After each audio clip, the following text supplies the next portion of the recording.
පාල ගෙවුන ඒ කාලේ වෙනස් වෙලා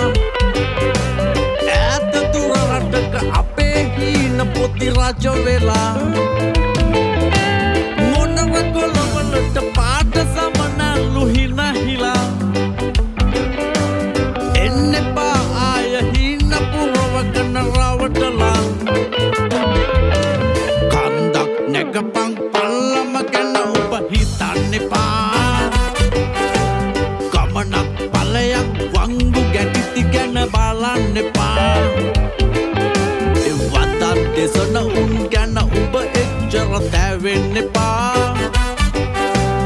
ගමන පැහැදිලි පුරන උන් පුරයි සැලෙන්න එපා